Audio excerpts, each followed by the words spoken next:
Assalamu alaikum, my dear students. Welcome back to my online English class. My today's topic is choose the right verb. That means right form of verbs. Part 6. Dear students, I hope all of you are fine wherever you are. Now I would like to welcome you all to my English second paper class. Please join this class to gain something new from this class. Dear students, before going to the main lesson, I would like to give some instruction to you for your better understanding. Student, I have written some sentences on the whiteboard, and in each and every sentence there is a gap. There is a gap for using the correct verb. For using the correct verb. And at the end of each and every sentence, there are verbs given in the bracket. And it's your duty to choose the correct one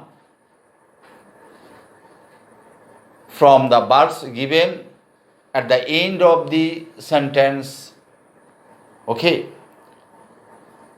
প্রত্যেকটা বাক্যে একটি করে শূন্যস্থান আছে এবং প্রতিটি বাক্যের শেষে ব্র্যাকেটের মধ্যে ভার্ব দেওয়া আছে, একাধিক ভার্ব দেওয়া আছে। ওই ভার্বগুলি থেকে আমরা সঠিক ভার্বটা নির্বাচন করব। Is it clear? Okay dear student, first of all I would like to read out the sentences.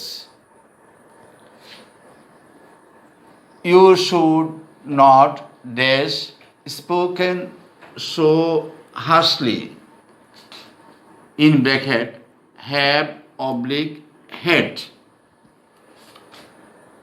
Next one, after working all day, you dash been tired, in bracket, must have oblique must.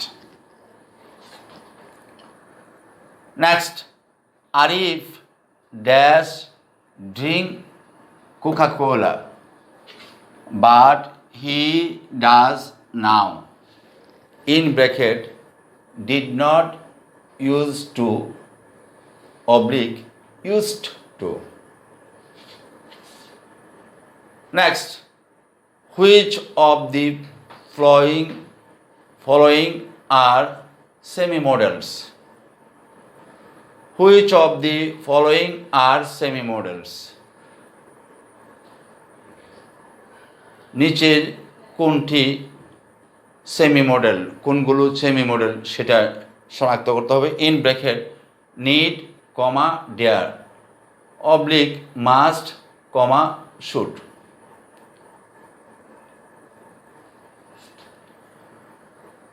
Next one, I suggested that he dash take legal advice, in bracket must oblique should. Next, number F, there are no lights on and no one answers the doorbell. Full stop. They dash be at home, in bracket must not oblique should not. Number G, the general public dash a large number of computers now because prices are beginning to decrease. Full stop in bracket must have bought oblique must be buying. My dear students, now I would like to ask you to choose the right verb given in the bracket for the first sentence. You should not dash spoken so harshly adverb. So harshly এতটা কর্কশভাবে, হার্শলি কর্কশভাবে, অভদ্র বা অমার্জিতভাবে। You should not dash spoken so harshly. My dear student, in the bracket we can see two verbs. One is have and the other is had. Which one is correct for this game? Can you guess? My dear student, should not dash spoken. Spoken. We know that আমরা জানি যে should এর একটা modal auxiliary verb. should এর পরে not negative sign. এই modal auxiliary ভার্বের পরবর্তী পরে যে ভার্বটা থাকবে ওটা যদি ফার্স্ট পার্টিসিপল থাকে তার মানে তার আগে একটা অক্সিলারি ভার্ব রয়েছে, সেটা হচ্ছে হ্যাভ। সেটা হচ্ছে কি হ্যাভ। শুড হ্যাভ প্লাস মূল ভার্বের first participle form. This is a rule. Should have plus মূল ভার্বের ফার্স্ট পার্টিসিপল, অর্থাৎ অতীতে কারো কোনো কিছু করা উচিত ছিল বোঝাতে স্ট্রাকচারটি হবে subject plus should have plus ভার্বের first participle form. Should have plus মূল ভার্বের ফার্স্ট পার্টিসিপল ফর্ম কোন অর্থে ব্যবহার হবে? অতীতকালে কারো কোনো কিছু করা উচিত ছিল বোঝাতে। শুড হ্যাভ প্লাস মূল ভার্বের ফার্স্ট পার্টিসিপল ফর্ম। তাহলে according to this structure which one is correct here? এখানে ড্যাশের পরে স্পোকেন ভার্বের ফার্স্ট পার্টিসিপল আছে, তার মানে মডেলের পরে কি বসবে? হ্যাভ বসবে। শুড হ্যাভ নেগেটিভ বিদায় should not have. You should not have spoken, অর্থাৎ তোমার কথা বলা উচিত হয়নি, মানে উচিত ছিল না। সো হাসলি, তোমার এত অভদ্রভাবে এত কর্কশভাবে কথা বলাটা উচিত হয়নি। Have you got the point? Now next one, তাহলে which one is the correct here? Here the correct verb is or right verb is have. You should not have spoken so harshly. After working all day long, সারাদিন কাজের পর, you dash been tired. You dash been tired.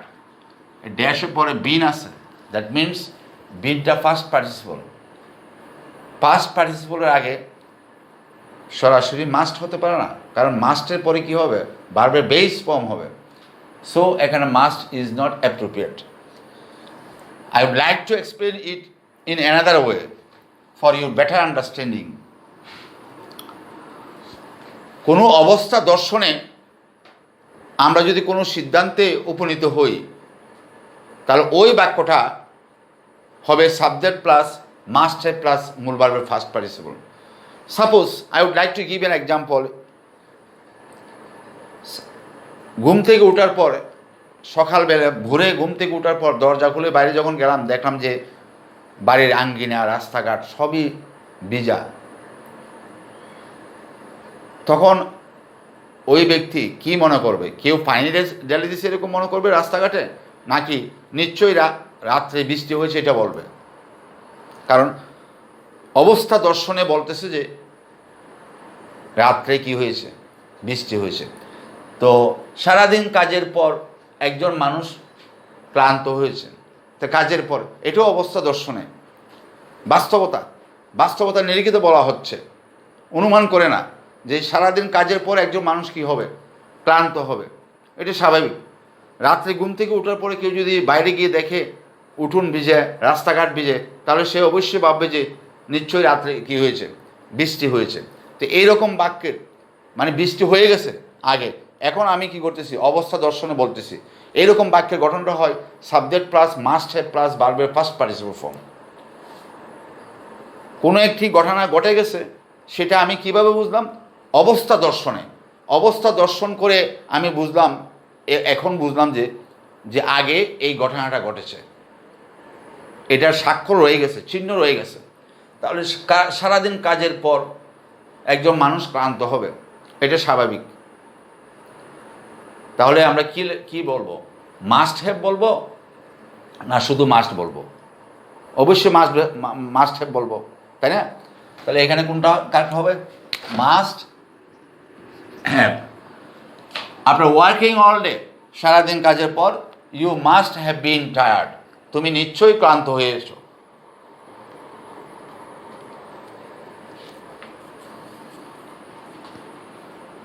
Arif dash drink Coca Cola, কমা,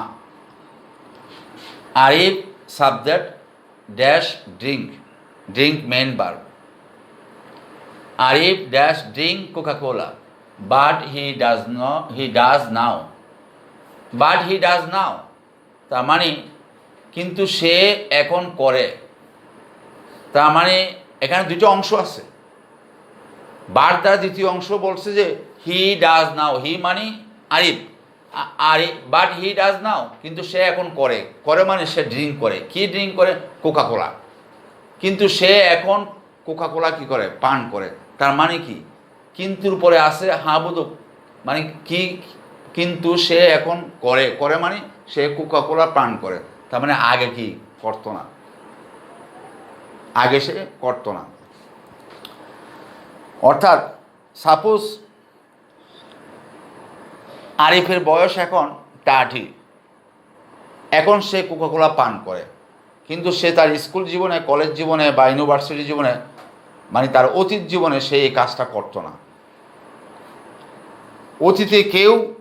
অতীতে কেউ নিয়মিত কোনো কিছু করতে বোঝাতে subject plus use to plus ভার্বের ব্যবহার হয়। মানে অতীতের নিয়মিত অভ্যাস বোঝাতে, কোনো ব্যক্তির অতীতের নিয়মিত অভ্যাস বোঝাতে subject plus use to plus verb হয়। যেমন I would like to give an example. আমরা বাল্যকালে নদীতে সাঁতার কাটতাম, তার মানে কি? আমরা যখন বালক ছিলাম তখন এটা করতাম, এখন আর করি না। তার মানে এটা অতীতের অভ্যাস ছিল, নিয়মিত অভ্যাস। তাহলে কী হবে? We use to swim in the river in our boyhood. We use to swim, কোথায়? ইন দ্য রিভার, কখন? In our boyhood. তাহলে বাট হি ডাজ নাও, তাহলে এখানে দেওয়া আছে ব্র্যাকেটের মধ্যে ভার্ব দেওয়া আছে ডিড নট ইউজ টু, আর তাহলে ইউজ টু। এখন কোনটা হবে? এখন প্রথম অংশটা কি হাবুদুক হবে নাকি নাবুদুক হবে? যেহেতু বাটের পরবর্তী অংশটা নাবুদুক আছে, হাবুদুক আছে, তাহলে বাটের আগের অংশটা কি হবে? হাবুদুক হবে। সিম্পল। বাট দ্বারা তো দুইটা বিপরীত ভাবকে কী করা হয়? যুক্ত করা হয়। যেহেতু বাটের পরবর্তী অংশটি কি আছে? অ্যাফার্মেটিভ আছে, তাহলে বাটের পূর্ববর্তী অংশটা কি হবে? নেগেটিভ হবে। তো নেগেটিভ যদি হয় তাহলে এখানে তো ইউজ টু ব্যবহার করার প্রশ্ন ওঠে না। কোনটা হবে? Did not use to, did not use to. তাহলে which one is correct here? Did not use to. Arif did not use to drink, Arif did not use to drink Coca Cola. তার মানে কি? আরিফ কোকা কোলা পান করতো না। তার মানে আরিফের এটা অভ্যাস ছিল না। অভ্যাস থাকলে বলতো ইউজ টু, অভ্যাস ছিল না বলতে বলছে কি did not use to, but he does now. Have you got the point? এই ইউজ টু এটাও মডেল। ডিড নট ব্যবহার করার কারণে কি হয়ে গেছে? এটা প্রেজেন্ট ফর্ম হয়ে গেছে।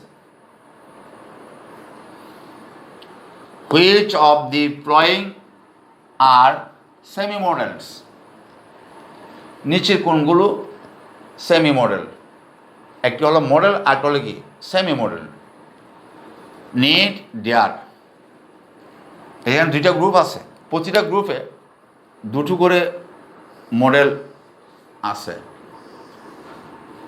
প্রথম গ্রুপে আছে নিড, ডেয়ার, দ্বিতীয় গ্রুপে আছে must, should. Which group is correct? My dear student, need, dare এগুলি হচ্ছে semi modal. Shall, should, will, would, can, could, may, might, must এগুলো হচ্ছে কি মডেল। আর নিড, ডেয়ার এগুলো হচ্ছে কি সেমি মডেল। নিড, ডেয়ার এগুলো হচ্ছে কি সেমি মডেল, এগুলো হচ্ছে কি সেমি মডেল।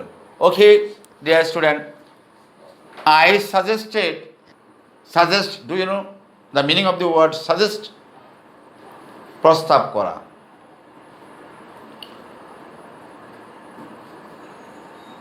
সুপারিশ করা, পরামর্শ দেওয়া। আই সাজেস্টেড আমি পরামর্শ দিলাম বা আমি প্রস্তাব করলাম। That he dash take legal advice, legal আইনি পরামর্শ। লিগাল অ্যাডভাইস মানে কি আইনি পরামর্শ। আই সাজেস্টেড আমি পরামর্শ দিয়েছিলাম। That he dash take legal advice in bracket must, should. Dear student, সাজেস্টের পরবর্তী অংশে যদি কমপ্লেক্স সেন্টেন্সের প্রিন্সিপাল ক্লজে সাজেস্ট ভার্ব থাকে, সাবঅর্ডিনেট ক্লজে মডেল ভার্ব হিসেবে শুড আনতে হবে। This is rule. সাজেস্ট ভার্বের ক্ষেত্রে পরবর্তী অংশে কি আনতে হবে? শুড ভার্ব আনতে হবে। Have you got the point? I suggested that he should take legal advice. He should take legal advice. He should take legal advice.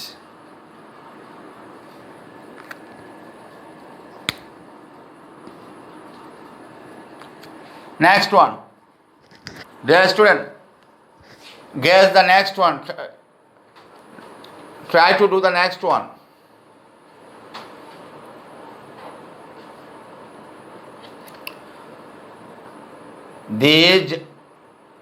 What is the next one? There are no lights on and no one answers the doorbell.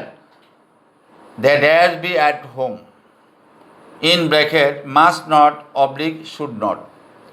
Try to guess the correct one.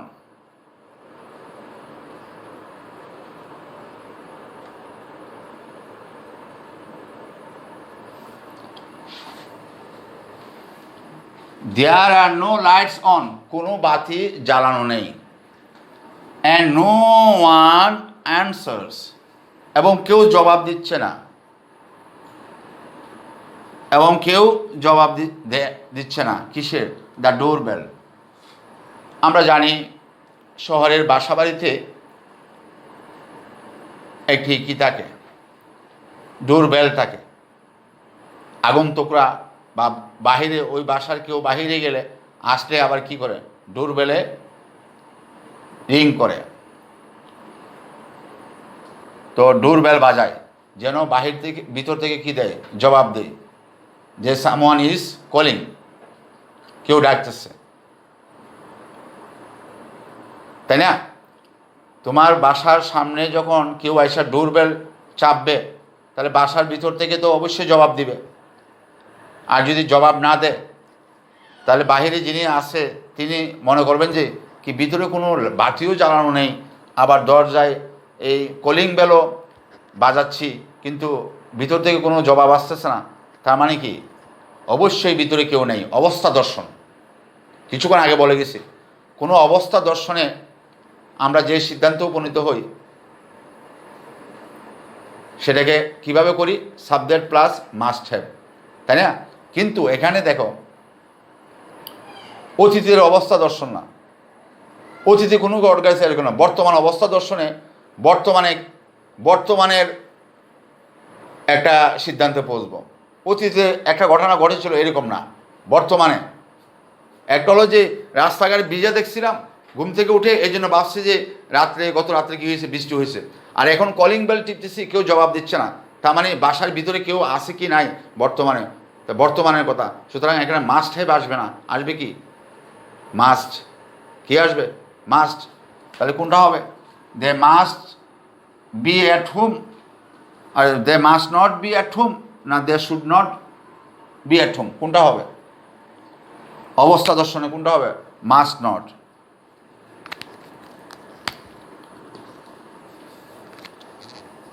The general public, সাধারণ লোকজন, dash a large number of computers now because prices are beginning to decrease, অর্থাৎ প্রচুর পরিমাণের লোক,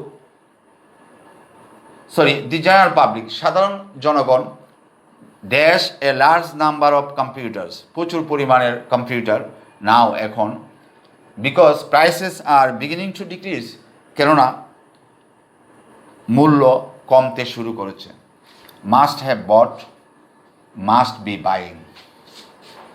মাই dear student, must have bought প্রয়োজন first টেন্সের জন্য, অতীতের ঘটনার জন্য, অতীতের অ্যাকশনের জন্য, আর এটা হচ্ছে বর্তমানে চলমান এটার জন্য। এখন তোমরা দেখো, দি general public dash a large number of computers, এখানে নাও আছে, নাও যেহেতু আছে তাহলে এটা মাস্ট হ্যাভ বটের প্রশ্নে ওঠে না, কারণ মাস্ট হ্যাভ বট এই ভার্বের এই ফর্মটা বসে অতীতে, আর এখানে বসবে মাস্ট বি প্লাস ভার্বের সাথে কি আইএনজি। নাও থাকলে মাস্ট হ্যাভ না হয়ে কি হবে? মাস্ট বি প্লাস ভার্বের সাথে আইএনজি।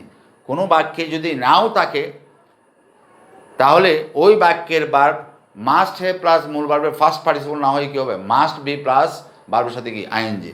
অর্থাৎ সাধারণ মানুষ প্রচুর পরিমাণের কি কিনতে থাকবে, প্রচুর পরিমাণের কম্পিউটার কিনতে থাকবে, কেননা এখন বাজারের মূল্য, কম্পিউটারের দাম, মূল্য কমতে শুরু করেছে, এই জন্য মানুষ কী করতে থাকবে? প্রচুর পরিমাণে কম্পিউটার কিনতে থাকবে। তাহলে যদি নাও থাকে তাহলে মাস্ট হ্যাভ প্লাস ভার্বের ফার্স্ট পার্টিসিপল না হয়ে কী হবে? Must be plus verb plus ING. Have you got the point? Okay dear student, I think you have enjoyed the class. Now I would like to conclude the class. At the end of the class, I would like to thank you once again, and before ending the class, I would like to suggest you to practice more and more. See you again in the next class. Till then, Allah Hafiz. Assalamu alaikum. The last answer is must be buying. Okay, dear student. Thank you. Assalamu alaikum.